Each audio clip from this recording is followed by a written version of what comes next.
આપણી સંકલ્પ ન્યૂઝ ચેનલને સબસ્ક્રાઇબ અને લાઇક કરો, બેલ આઇકન દબાવો જેથી આવનાર ન્યૂઝ અપડેટ્સની નોટિફિકેશન આપના મોબાઈલ પર સૌથી પહેલા પહોંચે. Like, subscribe and share the video.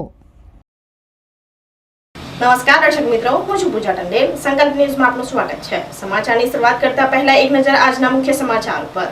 હર ઘર તિરંગા હર ઘર સ્વચ્છતા અંતર્ગત વાપીમાં નાણામંત્રીની આગેવાનીમાં ભવ્ય તિરંગા યાત્રા યોજાઈ. સ્વાતંત્ર્ય સેનાનીઓની વેશભૂષામાં શાળા કોલેજના વિદ્યાર્થીઓ સહિત હજારોની સંખ્યામાં લોકો જોડાયા. નાણાં, ઉર્જા અને પેટ્રોકેમિકલ્સ મંત્રી કનુભાઈ દેસાઈની આગેવાનીમાં વાપી મહાનગરપાલિકા બન્યા બાદ પ્રથમવાર વાપી શહેરમાં શ્યામજી કૃષ્ણ વર્મા ચોક ખાતેથી હર ઘર તિરંગા હર ઘર સ્વચ્છતાના ધ્યેય સાથે વાપી મહાનગરપાલિકા દ્વારા ભવ્ય તિરંગા યાત્રા યોજાઈ હતી. મંત્રીએ સૌપ્રથમ શ્યામજી કૃષ્ણ વર્માની પ્રતિમાની ફૂલહાર પહેરાવી પુષ્પાંજલિ અર્પણ કરી હતી. ત્યારબાદ મંત્રી સાથે મહાનગરપાલિકા કમિશનર યોગેશ ચૌધરી અને વાપી ઇન્ડસ્ટ્રીયલ એસોસિએશન પ્રમુખ સતીશભાઈ પટેલ સહિત મહાનુભાવોએ લીલી ઝંડી આપી તિરંગા યાત્રાને પ્રસ્થાન કરાવ્યું હતું. હજારો વાપીવાસીઓ ઉપસ્થિત રહી સમગ્ર વાતાવરણને તિરંગામય બનાવ્યું હતું. હાજર લોકોએ હજારો તિરંગા લહેરાવી સમગ્ર શહેરને દેશભક્તિના રંગમાં રંગી દીધું હતું. તિરંગા યાત્રામાં પોલીસ અશ્વદળ, મોટરસાયકલ દળ, વિવિધ પોલીસ પ્લાટૂન, હોમગાર્ડ, ગ્રામરક્ષક દળ, ટ્રાફિક બ્રિગેડ, ફાયર બ્રિગેડ અને પોલીસ બેન્ડ તિરંગા સાથે સામેલ થયા હતા. એનસીસી અને એનએસએસના યુવા સભ્યોએ યુવા શક્તિનું પ્રદર્શન કર્યું હતું. શહેરની વિવિધ શાળા અને કોલેજના વિદ્યાર્થીઓએ સ્વાતંત્ર્ય સેનાનીઓની વેશભૂષા તેમજ શાળા બેન્ડ સાથે યાત્રામાં જોડાઈ દેશભક્તિના નારાઓ લગાવ્યા હતા. શાળા કોલેજના વિદ્યાર્થીઓ સહિત હજારોની સંખ્યામાં લોકો તિરંગા યાત્રામાં જોડાયા હતા.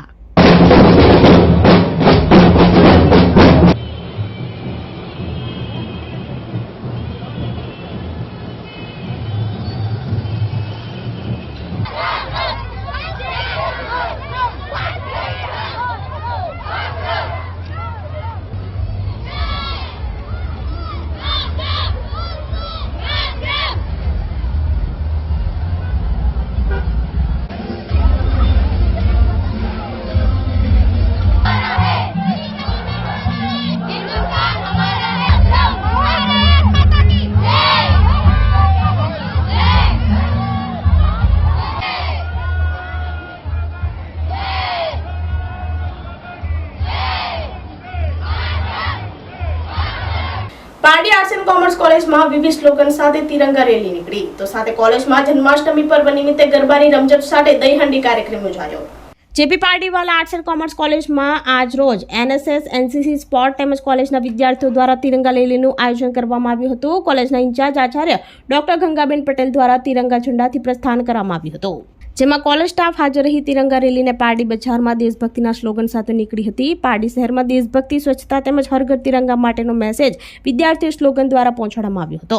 આ રેલીમાં કોલેજના વિદ્યાર્થીઓ ઉત્સાહભેર ભાગ લીધો હતો. સમગ્ર તિરંગા રેલીનું આયોજન એનએસએસના program officer doctor Jitubhai Bhoi, doctor Hetal Rathod, doctor Rashmi Parmar અને શારીરિક શિક્ષણ અધ્યાપક જીતેન્દ્ર ટંડેલ દ્વારા કરવામાં આવ્યું હતું. આ સાથે જન્માષ્ટમીના તહેવારની ઉજવણીના ભાગરૂપે દહીહાંડી મટકી ફોડનો કાર્યક્રમ સાંસ્કૃતિક સમિતિના સહયોગથી કોલેજના વિદ્યાર્થીઓ દ્વારા ઉજવવામાં આવ્યો હતો. જન્માષ્ટમીના તહેવારની ઉજવણી પહેલા ભગવાન કૃષ્ણની પાલખીનું પ્રથમવાર આયોજન વિદ્યાર્થીઓ દ્વારા કરવામાં આવ્યું હતું. જેમાં વિદ્યાર્થીઓ કચ્છી ઢોલના તાલે નાચતે ગાજતે લઈ ગયા હતા. વિદ્યાર્થીઓ ડીજેના તાલમાં ગરબાની રમઝટ બોલાવી કુલ 10 મટકીઓ ફોડવામાં આવી હતી. જેમાં 2 મટકીઓ કોલેજની વિદ્યાર્થીનીઓએ ફોડી હતી, જ્યારે બીજી 8 મટકી કોલેજના જુદા જુદા વર્ગોનો વિદ્યાર્થીઓ દ્વારા ફોડવામાં આવી હતી.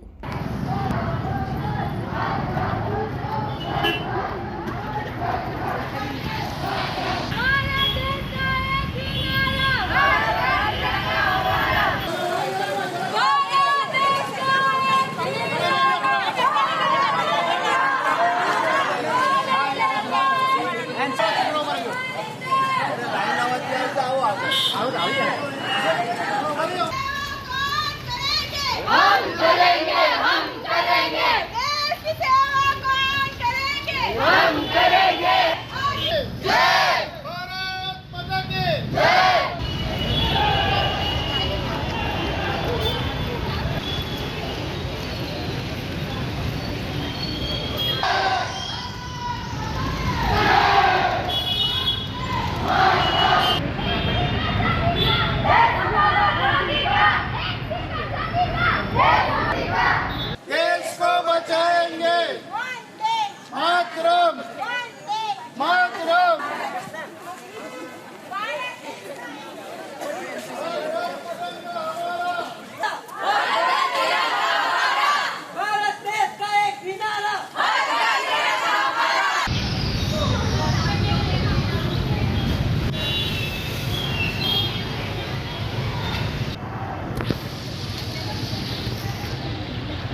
સેલવાસમાં હર ઘર તિરંગા અભિયાન હેઠળ ભવ્ય તિરંગા રેલી નીકળી. સાંસ્કૃતિક ઝાંખીઓ, દેશભક્તિના ગીતો અને તિરંગો ધ્વજ લઈને બાળકો દ્વારા પરેડ કરાઈ. સેલવાસમાં હર ઘર તિરંગા અભિયાન હેઠળ એક ભવ્ય તિરંગા રેલીનું આયોજન કરવામાં આવ્યું હતું, જેમાં સ્થાનિક નાગરિકો, વિદ્યાર્થીઓ, સામાજિક સંગઠનો અને વહીવટી અધિકારીઓ ઉત્સાહપૂર્વક ભાગ લીધો હતો. આ રેલી યાત્રી નિવાસથી શરૂ થઈ હતી અને શહીદ ચોક સુધી પૂર્ણ થઈ હતી. દાદરાનગર હવેલીના કલેક્ટર પ્રિયાંક કિશોરે આકાશમાં 3 રંગીન ફુગ્ગાઓ છોડી લીલી ઝંડી બતાવી રેલીને શરૂઆત કરી હતી. આ કાર્યક્રમનો ઉદ્દેશ્ય નાગરિકોમાં દેશભક્તિની ભાવના જાગૃત કરવાનો અને સ્વતંત્રતા દિવસ નિમિત્તે દરેક ઘર પર તિરંગા ફરકાવવાના સંકલ્પને મજબૂત કરવાનો હતો. દાદરાનગર હવેલીના ચૂંટાયેલા પ્રતિનિધિઓ અને વરિષ્ઠ અધિકારીઓ, યુવાનો, વરિષ્ઠ નાગરિકો, મહિલાઓ અને વિવિધ સંસ્થાઓના પ્રતિનિધિઓ સહિત મોટી સંખ્યામાં લોકો રેલીમાં જોડાયા હતા.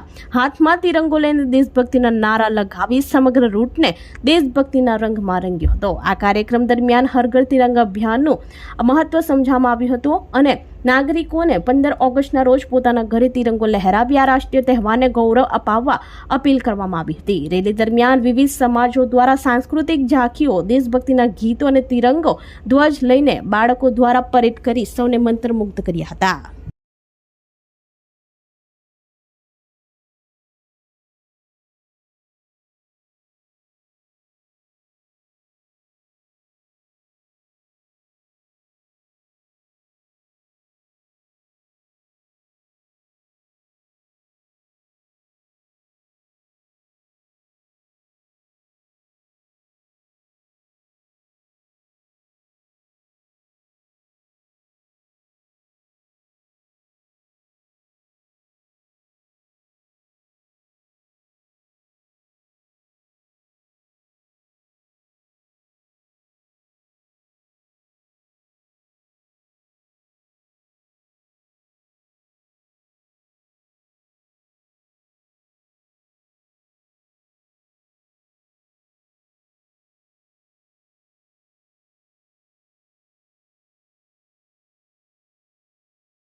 हर घर तिरंगा के तहत जैसे हमारे माननीय देश के प्रधानमंत्री जी ने आह्वान किया था, ये लगातार हम तीसरी बार हम तिरंगा रैली निकाल रहे हैं और हम बहुत ही सौभाग्यपूर्ण है कि आज हमको ये रैली में शामिल होने का मौका मिल रहा है. मैं आपके माध्यम से यही लोगों को अपील करूंगी कि हर घर तिरंगा का जो अभियान है वो एक पेट्रियाटिज्म, जो हमारे अंदर जो एक देशभक्ति है उसको बाहर निकालने का एक मौका मिल रहा है. मतलब हर बच्चों को जिस तरह से इससे और प्रेरणा मिलेगी हमारे देश का प्रति, भारत माता के प्रति जो प्यार है वो और हम हमारे आने वाली पीढ़ी को समझा सके.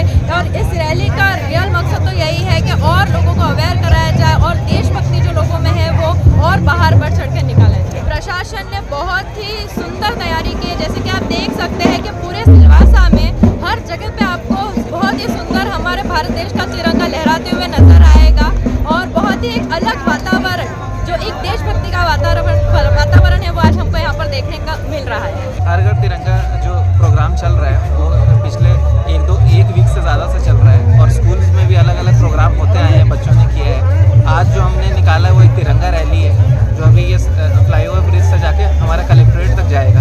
इसमें अलग अलग स्कूल के बच्चे, समाज के लोग, अलग अलग सोसाइटीज़, इंडस्ट्रियल सोसाइटी, फिर RWS सब पार्टिसिपेट कर रहे हैं. और आप देख सकते हैं करीब मतलब 2-3 हज़ार लोग यहाँ आए हुए हैं और भी लोग आगे हम जब स्टार्ट होगा तो जुड़ने वाले हैं. तो बहुत ही अच्छा है और हर लास्ट ईयर भी हमने किया था. इसी साल का इवेंट लास्ट ईयर से भी ज़्यादा ग्रैंड लेवल पर होगा. ये एग्जैक्ट डायमेंशन मैं आपको बता दूंगा कितना है. लास्ट ईयर जो हमने फ्लैग यूज़ किया था सेम डायमेंशन का है. मैं आपसे वो डायमेंशन शेयर कर दूँगा. एग्जैक्टली. सबसे पहले सभी लोगों को हर घर तिरंगा यात्रा की बहुत बहुत शुभकामनाएं. हर साल हम लोग यहाँ सिलवासा में तिरंगा यात्रा निकालते हैं. बहुत ही जोर शोर से, हर्षोल्लास से लोग इसमें भाग लेते हैं. अलग अलग स्टेट के लोग अपने अपने पहनावे में यहाँ पे हिस्सा लेते हैं. ये बहुत ही एकदम खुशी का माहौल यहाँ पे है. हम लोग ने यहाँ पे फ्लाईओवर से लेके शहीद चौक तक का ये तिरंगा यात्रा रहेगा, ये रैली रहेगी और सब लोग इसमें बढ़ चढ़ कर हिस्सा ले रहे हैं. बहुत ही सबको बहुत बहुत शुभकामनाएं. ઉમરગામના રેલવે અંડરપાસમાં બિસ્માર માર્ગ વાહન ચાલકો માટે માથાનો દુખાવો. ઉમરગામ તાલુકાના મોટાભાગના રેલવે અંડરપાસના રસ્તાઓ વાહન ચાલકો માટે માથાનો દુખાવો સમાન બન્યા છે. ઠેર ઠેર ખાડાઓને લઈ વાહન ચાલકોને મુશ્કેલીનો સામનો કરવો પડી રહ્યો છે. ઉમરગામ તાલુકાના નાહોલી તરફ જતા રેલવે અંડરપાસનો રસ્તો બિસ્માર બનતા લોકોના જીવના જોખમે પસાર થતા હોય છે. આ અંડરપાસમાં લાઇટ નથી, જેથી દિવસે પણ અહીં જોખમી ખાડાઓ વરસાદી પાણીમાં ન દેખાતા વાહન ચાલકોને અકસ્માતનો ભય સતાવી રહ્યો છે. ત્યારે અંડરપાસમાં લાઇટ વ્યવસ્થા અને રસ્તાનું સમારકામ થાય તેવો લોકોએ આશાવાદ વ્યક્ત કર્યો હતો.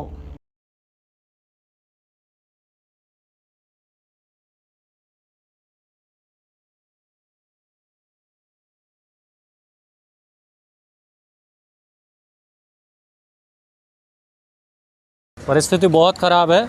अभी कुछ दिन पहले काफ़ी ट्रक भी टकरा चुके हैं रोड की वजह से, और ये पिछले साल ही रिपेयर हुआ था, लेकिन ऐसे ही हाल है इसका।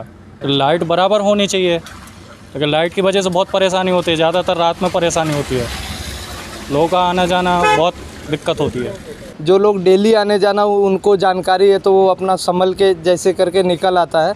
नया आदमी आता है तो पानी की वजह से एक जैसा दिखता है, कहीं ऐसा खड्डा है किसी का व्हील टूट जाता है, किसी का गाड़ी वहीं डैमेज हो जाता है। और उधर से टर्निंग पॉइंट ऐसा बनाया है कि लाइट भी नहीं है, तो गाड़ी टर्न नहीं करते करते वो नाले में तो डाल नहीं सकता, उधर से गाड़ी वगैरह आता है तो बीच का जो दीवार है उसमें बहुत सारा कंटेनर वगैरह बहुत सारा गाड़ी भीड़ गया है। પારડી અશ્વમેઘ વિદ્યાલયમાં જન્માષ્ટમી પર્વ નિમિત્તે બાળકોએ મટકી ફોડી હર્ષોલ્લાસ સાથે ઉજવણી કરી.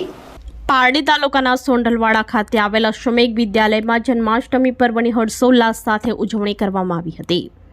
શાળાના managing director Harshad Patel, campus director Manoj Patel, શાળાના આચાર્ય જનક પટેલ, સુરેખાબેન અને શિક્ષક મિત્રોની હાજરીમાં બાળકો દ્વારા જન્માષ્ટમીની ઉજવણી કરવામાં આવી હતી, જેમાં પ્રી પ્રાઇમરીના બાળકો કૃષ્ણ અને રાધા બનીને આવ્યા હતા તથા પ્રાઇમરી અને સેકન્ડરી હાયર સેકન્ડરીના બાળકો દ્વારા કૃષ્ણ ભજન રજૂ કરીને મટકી ફોડ દ્વારા જન્માષ્ટમી પર્વની ઉત્સાહભેર ઉજવણી કરવામાં આવી હતી.